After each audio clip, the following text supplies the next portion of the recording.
छोटी बहू, आप रोज इस तरह रहो तो कितना अच्छा हो।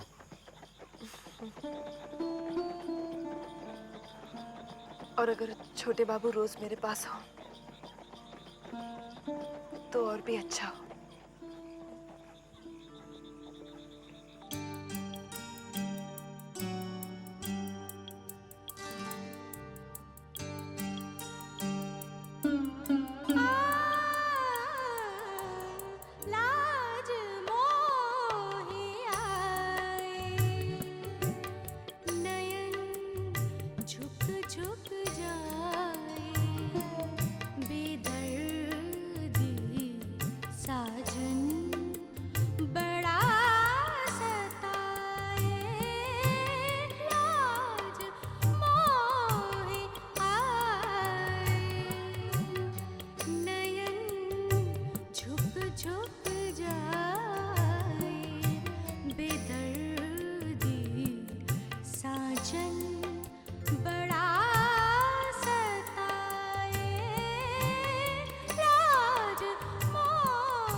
ये सिला दिया है तुमने मेरे प्यार का। नहीं छोटे बाबू, मेरे अपनेपन का। उस दिन तो मैंने तुम्हें माफ कर दिया था, लेकिन आज तुमने सारी मर्यादाओं को पार कर दिया है। माफ कर दीजिए मुझे। ये हमारा खानदानी दुश्मन है और तुम इसके सामने नाच गा रही हो, मुझे छोटा दिखाने की कोशिश कर रही हो।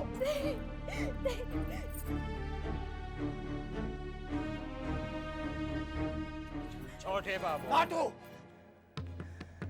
बीच में दखल देने की कोई जरूरत नहीं है। ये हमारा आपसी मामला है। बेहतर यही होगा कि तुम बीच में से हट जाओ। छोटे बाबू, आपको शायद पता नहीं है, मैं बताता हूं। ये जगह, ये जमीन जहां पर आप खड़े हैं, वो हमारी मिल्कियत है, हमारी।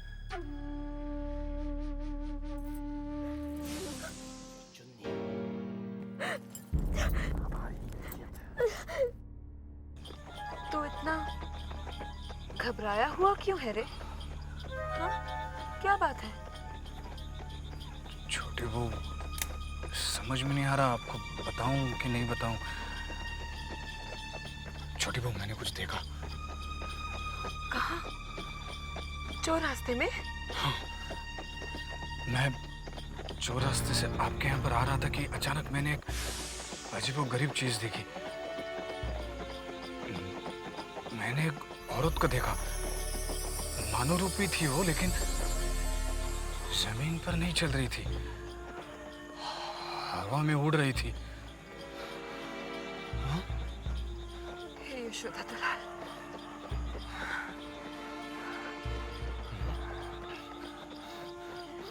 जानता है भूतनाथ,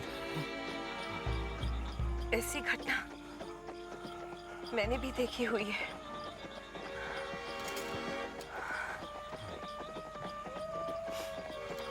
न जाने कितने मासूम इन जमींदारों के जुल्म का शिकार होकर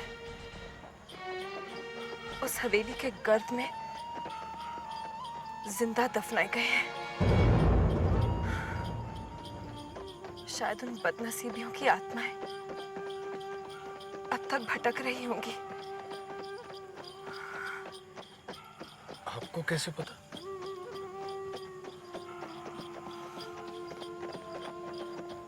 मेरी सासुरी माँ ने मुझे बताया था कि जो भी जमींदारों के खिलाफ बगावत करते हैं उन्हें हवेली के पीछे दफनाया जाता है। हाँ। बेचारे घुट घुट कर वहीं मर जाते हैं। हे भगवान। छोटे बाबू शांत हो जाइए। चन्नी भाई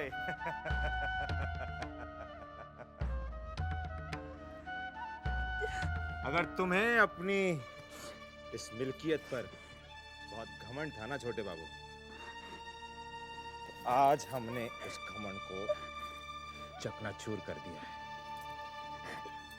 क्योंकि चुन्नी तुम्हारी थी, अब हमारी है। और अब हम तुमसे कहते हैं, दफा हो जाओ छोटे बाबू यहां से, निकल जाओ वरना खून खराबा हो जाएगा। और आइंदा यहाँ आने की गुस्ताखी मत करो। बीच में दखल देने की कोई जरूरत नहीं है। वरना क्या करोगे तुम? हाँ, मैं कहता हूं यहाँ से। क्या करोगे? छोटे बाबू, भगवान के लिए कुछ मत कीजिए छोटे बाबू। ये तूफान तुम्हारी वजह से आया है। इतनी आसानी से नहीं थमेगा।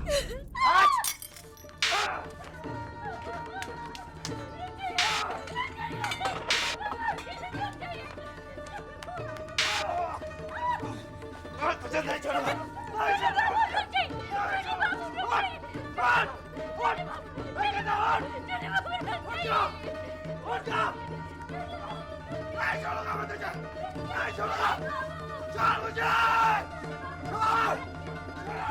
हो गया बस, छोड़ो उसे।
लगता है तेरे दिल की धड़कनें अब तक तेज है।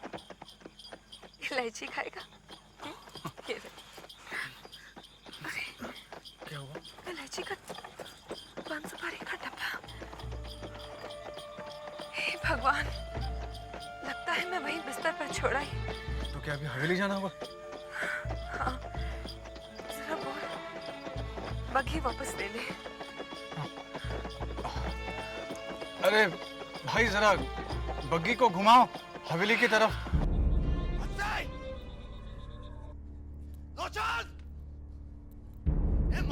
काम हो गया सबके सब। जी सरकार।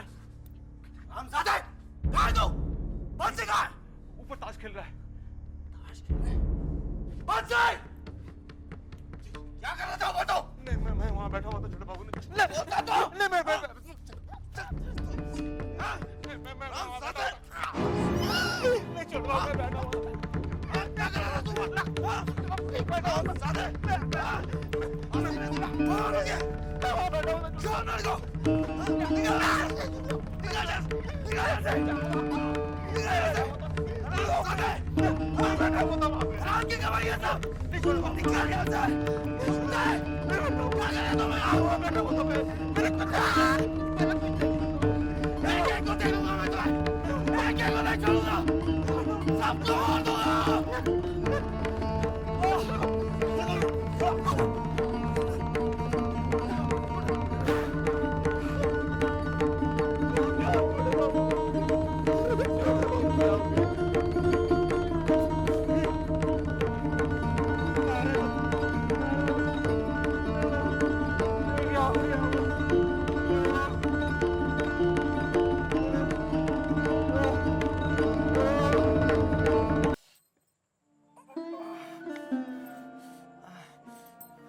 हे भगवान, ये क्या हो गया?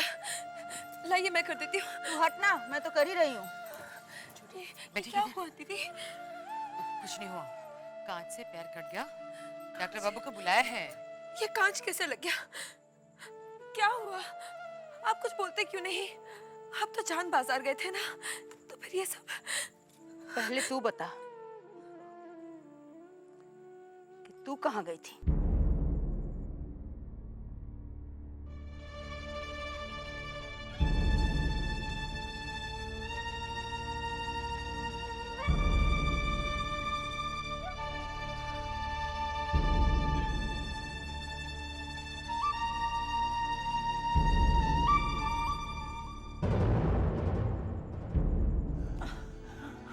दर्द हो रहा है बंसी भैया?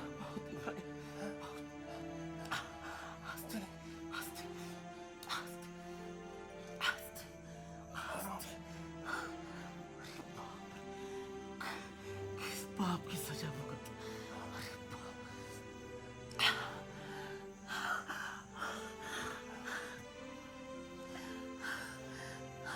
क्या हुआ बंसी? मत पूछिए साले साहब, आज छोटे बाबू ने बंसी भैया को बेमतलब का पीटा है। क्यों बंसी? क्या बताऊं साले साहब, आज छोटे बाबू जैसे जान बचा गए।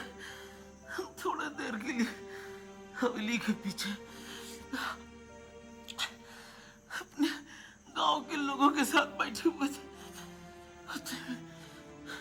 छोटे बाबू की चीखने की आवाज सुनाई थी। हम दौड़े दौड़े उनके पास पहुंचे। अचानक मेरा गला पकड़ के वो हमको सीढ़ी से नीचे गिरा। लगे मारने। उनको कौन बोल दिया कि अब हम ताश खेल रहे थे। बहुत मारा। पता नहीं किसका गुस्सा, कहाँ चुन्नी से झगड़ा हुआ या किस्सा हुआ, हमको नहीं मालूम। बहुत मारा। इतनी हिम्मत, उस हरामजादे नाटू की इतनी हिम्मत। छोटे का जितना उसने खून बहाया है, हम उसके जिस्म से एक एक कतरा खून का निकाल लेंगे। देखिए, आप बहुत गुस्से में हैं। इस वक्त आपको गुस्से से नहीं, दिमाग से काम लेना चाहिए। मुझली बहू, ये हमारे यहाँ की प्रथा है कि जान के बदले जान, खून का बदला खून। हम चुप नहीं रहेंगे। अगर हम चुप रह गए तो हर आंख इस हवेली पे उठने लगेगी। देखिए, मैंने ये कब कहा कि आप उसे छोड़ दें? आप ऐसा कुछ कीजिए जिससे उसे सजा भी मिले और हम पर कोई उंगली ना उठा सके।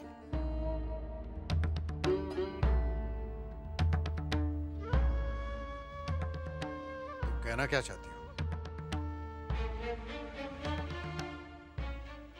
पहले से हम पर बहुत मुसीबत है।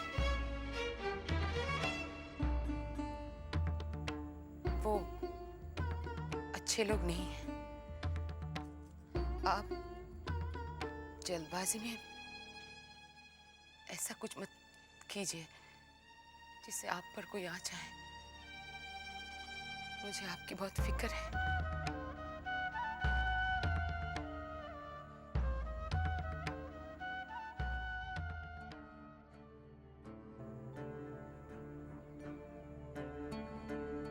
अब छोटे कैसा है?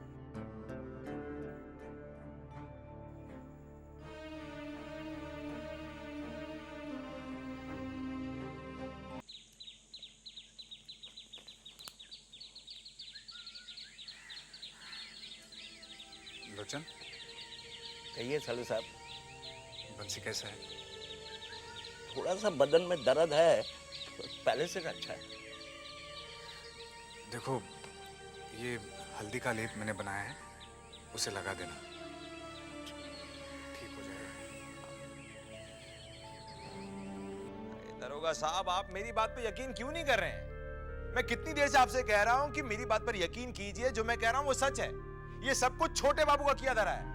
आप सोच रहे होंगे कि ऐसा शरीफ इंसान ऐसा काम कैसे कर सकता है। गलत नहीं सोच रहे हैं आप।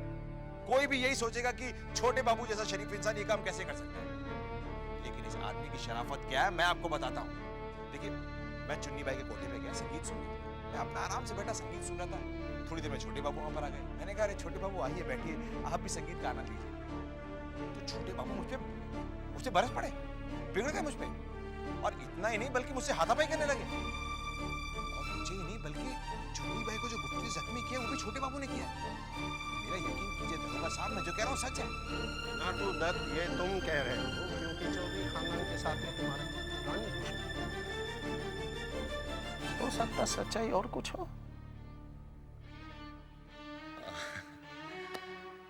अब सच्चाई जो भी हो दरोगा साहब, उसे बदलना तो आपके बाएं हाथ का खेल है। बाएं हाथ? ये बाएं हाथ काम नहीं करते हैं जब तक दाहिने हाथ पे कोई वजन ना हो, वरना उतना नहीं चाहते हैं। समझ गया। तो ये लीजिए, वजन रख दिया। अब आपको छोटे बाबू को गिरफ्तार करना है और सरकारी मेहमान बनाना है। समझ लो गिरफ्तार हो गए।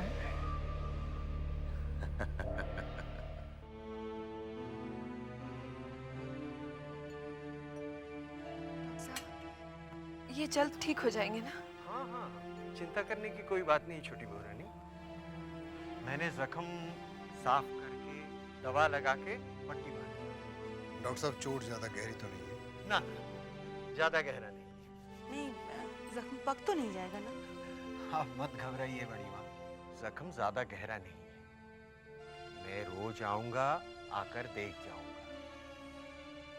हाँ, रोज जख्म को गर्म पानी से धोकर मरहम लगाकर पट्टी बांधनी होगी। नहीं नहीं डॉक्टर साहब, आप तकलीफ मत कीजिए, मैं रोज पट्टी बदल दिया करूंगी।